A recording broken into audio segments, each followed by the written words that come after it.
혹시 이 회전하는 여인을 본 적이 있으신가요? 왼쪽으로 돈다는 사람도 있고 오른쪽으로 돈다는 사람도 있죠. 결국에 요령만 조금 있으면 어떻게든 볼 수 있는 착시 영상인데요. 사실 이 영상은 좌우로 왔다 갔다 하는 이미지의 반복일 뿐입니다. 여러분의 뇌는 약 15만 개의 의사결정을 내리는 피질 기둥이 있는데요. 이 영상을 보고 여러분의 뇌는 사실 엄청나게 싸움을 벌이고선 왼쪽 혹은 오른쪽으로 돈다고 결정을 내린 겁니다. 왼쪽으로 돈다고 보아도 조금 집중해서 오른쪽으로 도는 걸 보는 순간엔 뇌는 다시 오른쪽으로 도는 거라고 결정을 내린 것이죠. 하지만 신기한 부분은 여러분 왼쪽으로도 오른쪽으로도 동시에 보진 못한다는 거예요. 어느 한쪽으로 무조건 결정이 나는 거죠. 네, 맞습니다. 이기는 편이 우리 편이라는 건 뇌과학적으로 증명이 된 이야기였던 것입니다.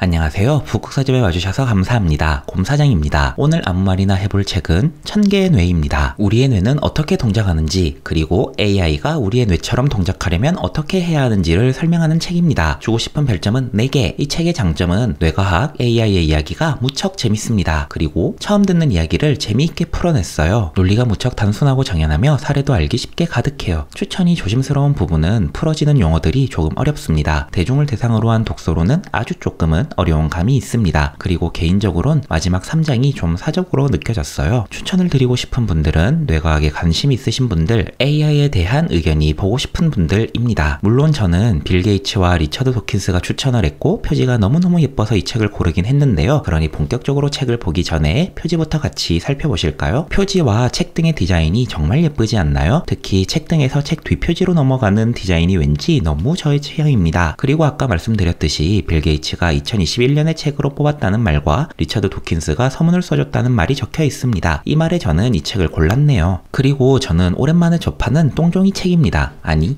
북극서점은 격식이 있으니까 응아종이라고 이야기하겠습니다. 오랜만에 응아종이 질의 책이었는데요. 가볍고 책 냄새가 기분 좋고 잘 젖혀져서 메모용 사진 찍기가 수월해서 좋았습니다. 표지와 책의 느낌도 참 기분 좋은 책이었어요. 내용은 크게 3장으로 나눌 수 있습니다. 1장은 1000개의 뇌 이론, 2장은 AI에 대한 견해, 3장은 미래의 뇌과학입니다. 사실 3장은 크게 재미있진 않았어요. 공각기동대에서 나오는 전뇌와 의체 시대는 불가능하다는 이야기, 그리고 유전자가 아니라 지식을 남기자는 아직은 남일 같은 이야기가 펼쳐지거든요. 개인적으로 크게 재미를 느끼진 못한 챕터였습니다. 하지만 1장과 2장은 정말 흥미로웠습니다. 최대한 간단하게 하지만 최대한 재미있게 요약해 보겠습니다. 사람의 진화는 단순하게 보면 중요하거나 많이 쓰는 기관은 더욱 발달하고 별로 중요하지 않거나 덜 쓰는 기관은 퇴화하거나 흔적만 남는 식으로 진화했습니다. 그런데 뇌는 원래 있던 뇌 위에 필요한 부분이 추가되는 식으로 진화해왔습니다. 뇌는 총 3층으로 구성이 되어 있는데요. 1층은 뇌관으로 생존, 유전자를 남기려는 본능을 담당하고 있습니다. 2층은 구피질로 감정을 담당하고 있어요. 3층은 심피질로 이 챕터의 주인공이며 기억, 언어, 분석, 판단 등 우리가 지능이라고 부르는 모든 영역을 담당하고 있습니다. 이 심피질은 뇌에서 가장 큰 영역을 차지하고 있는데 약 15만 개의 피질 기둥으로 구성되어 있습니다. 작가는 1에서 2층을 오래된 뇌로, 3층을 새로운 뇌로 이야기하고 있습니다. 데니얼 카너먼은 생각에 관한 생각에서 시스템 1과 시스템 2를 나눴지요. 시스템 1은 즉각적이고 신속하게 결정을 내리는 의사결정 구조입니다. 시스템 2는 좀 더 신중하고 느리게 의사를 결정하죠. 오래된 뇌가 시스템 1, 새로운 뇌가 시스템 2를 맡고 있다고 보시면 될 것 같습니다. 그러고 보면 사람의 의식 구조라는 게 뇌의 물리적인 구조를 따라간다고 볼 수도 있겠네요. 아마 데니얼 카너먼도 이 책을 읽었다면 왠지 앞구르기를 2번 정도 돌며 추천사를 써줬을 것 같기도 합니다. 뇌의 구조를 말씀드렸으니 이제 뇌가 동작하는 방식을 이야기해볼까요? 이때까지의 뇌과학은 사람의 뇌는 플로우 차트를 따라가는 정보 처리 기계라고 생각했어요. 감각이 들어오면 뇌가 감각을 처리하고 그 감각에 대응하는 식으로요. 예를 들어서 커피컵을 잡는다고 생각해볼까요? 뇌가 커피컵의 크기와 거리를 보고 적당하게 팔을 뻗어 컵을 들어 올리는 식이지요. 하지만 작가는 뇌가 그렇게 순서의 흐름대로만 동작하는 것은 아니라고 합니다. 뇌는 끝없이 무언가를 예측하는 기계라고 이야기를 하지요. 자기만의 기준 틀을 놓고 그 기준 틀과 세상을 비교하며 세상이 어떻게 움직일지를 예측하는 게 뇌가 하는 일이라고 설명합니다. 뇌는 예측과 일치하는 내용들 혹은 일치할 것 같은 내용들에 대해선 무서우리만큼 관심을 두지 않고 예측대로 움직이지 않거나 변화가 있을 때에만 반응을 한다고 합니다. 이 설명의 근거로는 뇌의 해부학과 감각에 대한 생리학으로 이야기합니다. 재미있긴 한데 이번 영상의 목적은 요약이니까 그 부분은 넘어갈게요. 한 번만 더 정리를 해보자면 뇌는 감각이 들어오는 순서대로 움직이는 기계가 아니라 자신만의 기준을 놓고 세상이 어떻게 돌아가는지를 예측하는 기계라고 라고 정의했다는 한 가지만 요약하고 넘어가 봅시다. 그런데 앞서 신피질이 약 15만 개의 피질 기둥의 집합으로 구성되어 있다는 이야기 기억나시나요? 재미있는 점은 이 15만 개의 피질 기둥들이 저마다의 예측을 한다는 것입니다. 책 제목으로 지어진 청개의 뇌는 바로 이런 구조를 이야기하고 있는 것이고요. 우리가 느끼는 감각들은 이 피질 기둥들이 투표를 통해 이룬 합의의 결과입니다. 리처드 도킨스는 서문에서 뇌가 민주주의를 통해 감각을 합의한다고 말하는데 민주주의라는 단어가 이 때문에 등장한 것입니다. 이 말은 결국 무엇이냐? 두 가지로 요약을 하자면 하나, 뇌는 엄청나게 많은 의사결정 세포들이 있고 그 세포들의 합의를 통해 감각을 결정한다. 둘, 의사결정 세포들은 기준틀을 가지고 있다. 그 기준틀은 그 사람의 몸이 가진 운동성을 거의 필수적인 기준으로 삼는다. 오프닝에서 보여드렸던 회전하는 발레리나 영상에서 여러분의 뇌는 여러분이 익숙한 방향성을 찾아 발레리나가 회전하는 방향을 결정합니다. 저는 발레리나가 오른쪽으로 돌았는데요. 뇌의 일부는 왼쪽으로 돈다고 느꼈겠지만 그보다 많은 수의 피질 기둥들은 오른쪽으로 돈다고 판단한 거죠. 그래서 다수의 피질 기둥들이 결정한 오른쪽으로 돈다고 보는 것입니다. 하지만 사람마다 익숙한 감각이 다 다른 법이라서 누군가는 왼쪽으로 보는 사람도 있는 거고 저 역시 조금만 뚫어지게 쳐다보면 왼쪽으로 도는 모습도 볼 수 있었어요. 이걸 읽으면서 새삼스레 느낀 건 감각이라는 게 이렇게 불완전한 것이고 다른 사람의 감각을 대할 땐 내가 반드시 맞을 거라는 생각은 참 위험한 생각이란 걸 깨달았습니다. 이 장은 AI를 이야기합니다. AI가 인간을 지배할 수 있을까에 대한 이야기가 무척 재미있습니다. 작가는 절대 불가능한 일이라고 설명합니다. 이유 중 하나로 지식이란 운동성과 경험을 절대적으로 요구하는데 이러한 특질 때문에 AI의 지능이 단시간에 폭발적으로 성장할 순 없을 것이라고 합니다. 100배 똑똑하다고 100배 빨리 익힐 순 없는 거죠. 몸으로 익히는 시간이 제약으로 걸릴 테니까요. 이 말은 어느 날 갑작스럽게 AI가 인간보다 똑똑해질 순 없을 거란 이야기이기도 합니다. 불가능할 거란 또 다른 이유는 기계가 인류를 지배하려면 불복종을 막을 수 있을 정도로 높은 수준의 협박이 가능해야 하고 그러려면 고도의 자원을 가져다 쓸 수 있어야 하는데 그 어느 독재자도 그런 권한을 갖기는 힘들겠죠. 그럼 기계가 인간을 지배할 수 있는 가능성은 울트론밖에 없습니다. 인간을 죽이라고 프로그래밍된 군수기계예요. 하지만 어차피 그런 기계는 나오더라도 미국에서 나올 테고 미군이 처리를 해주겠죠? 이 장에서 흥미롭게 읽었던 건 알파고를 AI라고 부르지 않는 작가의 정의였습니다. 물론 작가는 알파고가 아니라 현재의 AI, 즉 하나만 잘하는 AI라고 이야기하지만 저는 편하게 알파고라고 이야기를 할게요. 지능이란 끝없이 무언가를 배우고 정말 넓은 범위를 학해나가는 것이라고 합니다. 알파고는 비록 바둑에선 인간을 이겼지만 현재는 더 이상 바둑을 학습하지 않고 바둑 이외의 모습에선 너무나 어리석기 때문에 작가가 생각하는 지능의 모습을 갖추지 못했다고 이야기합니다. 이 설명이 상당히 와닿았어요. 인공지능의 시대는 아직도 많이 멀었겠다는 생각이 들기도 했습니다. 동의할 수 없는 지점이 있긴 했지만 많이 와닿았습니다. 작가 역시 한 가지를 잘하는 컴퓨팅은 AI가 아니라고 인간의 지능처럼 자신만의 기준점을 잡고 폭넓게 세상을 볼 줄 알아야 그때부터 진정한 인공지능이라고 이야기합니다. 3장은 더 짧게 요약할게요. 미래를 생각할 땐 인간으로서의 유전자가 아닌 지금까지 축적해온 지식을 구하자. 오래된 뇌보다 새로운 뇌야 힘내자. 아자아자 라는 내용입니다. 청개의 뇌에 대한 이야기는 여기까지입니다. 이 책에선 올해 읽었던 문단 중 가장 마음에 드는 문단이 있었습니다. 어떤 문제를 해결하려고 노력할 때 우리는 내가 제약이라고 부르는 것에 맞닥뜨린다. 제약은 문제의 해결책이 반드시 극복해야 하는 대상이다. 어떤 문제를 더 오래 붙들고 매달릴수록 더 많은 제약을 발견하게 되고 해결책을 상상하기가 더 어려워진다. 이 장에서 소개한 아하 순간들은 몇 년 동안 연구한 문제들에서 일어났다. 따라서 우리는 이 문제들을 깊이 이해했고 제약 조건의 명단이 길었다. 어떤 해결책이 오를 가능성은 해결한 제약 조건의 수에 따라 기하급수적으로 증가한다. 좋은 해결책은 여러 가지 문제를 한꺼번에 해결하는 것이라는 이야기였습니다. 그리고 그걸 넘어서 여러 문제를 한꺼번에 해결해주는 해결책은